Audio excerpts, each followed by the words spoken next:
ба шӯъбаи вазорати корҳои дохила дар шаҳри ваҳдат бо аризаи марди 36 солаи сокини шаҳри мазкур муроҷиат намудааст ки соли 2019 марди 35 солаи сокини ҳамин шаҳр бо роҳи фереб ба боварияш даромада аз ӯ 46 сар чорвои майдаи шохдорро барои нигоҳубин гирифта онҳоро то моҳи сентябри соли 2021 нигоҳубин намуда ба 136 сар расонидааст. Баъдан ба соҳибаш 46 сар чорвои майдаи шохдорро дода 90 сар чорвои боқимондаро ғайриқонунӣ тасарруф намудааст. зарари расонидашуда 150 000 сомониро ташкил медиҳад. ҳамзамон бо ариза ба шӯъбаи вазорати корҳои дохилаи дуи дар наваи Сино марди 50 солаи сокини пойтахт муроҷиат намудааст ки моҳи октябри соли 2021 ҷавони 27 солаи сокини шаҳри Душанбе бо роҳи фереб ба боварияш даромада аз ӯ ба маблағи 400 000 сомонӣ маҳсулоти хӯрокаи варзиширо гирифта ваъда додааст ки дар муддати кӯтоҳ маблағашро бармегардонад, аммо номбурда 96 000 сомониашро баргардонида боқимонда 34 000 сомониро то ҳол барнагардонидааст. оид ба ин ҳолат тафтишот идома дорад.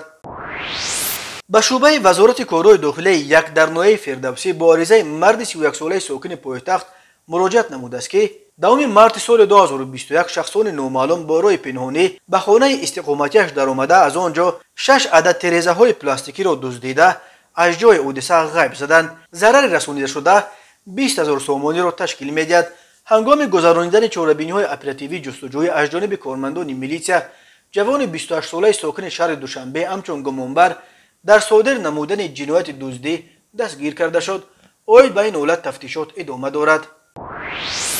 маркази матбуоти вазорати корҳои дохилаи Тоҷикистон хабар дод ки бо ташаббуси раҳбарияти ин вазорат дар арафаи иди Наврӯз дар шафати бинои вазорати корҳои дохила ярмаркаи фурӯши маҳсулоти хӯрокворӣ барои кормандони милитсия баргузор карда шуд. дар хабар гуфта мешавад ки ин ярмарка бо мақсади ҳифзи иҷтимоии ҳайати шахсии мақомоти корҳои дохилӣ доир карда шуда дар он маҳсулоти ғизоӣ аз қабили гӯшт, картошка, пиёз, сабзӣ, биринҷ, тухм, орд, равған, моҳӣ ва дигар маҳсулоти ниёзи аввал бо нархҳои арзонтар пешкаши харидорон карда шуд. тамоми ин маҳсулоти хӯрока аз ҳисоби хоҷагиҳои ёрирасони мақомоти корҳои дохилӣ пешниҳод гардида нисбат ба бозору марказҳои савдо нархи онҳо 30% арзонтар ба фурӯш гузошта шуда буд.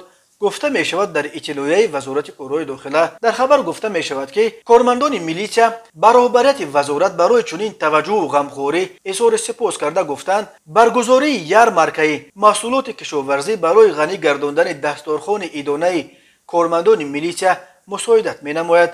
ташкили ин ярмарка дар ҳолест ки рӯзҳои охир дар пайи боло рафтани қурби доллару евро нархи маҳсулоти хӯрокворӣ дар бозорҳои Тоҷикистон ба шиддат боло рафтааст. бисёриҳо ташаббуси раҳбарияти вазорати корҳои дохиларо намунаи ибрат барои роҳбарони дигар идораву муассисаҳо меноманд ва мегӯянд эй кош дар ҷои кори онҳо низ чунин ярмарка ташкил мешуд.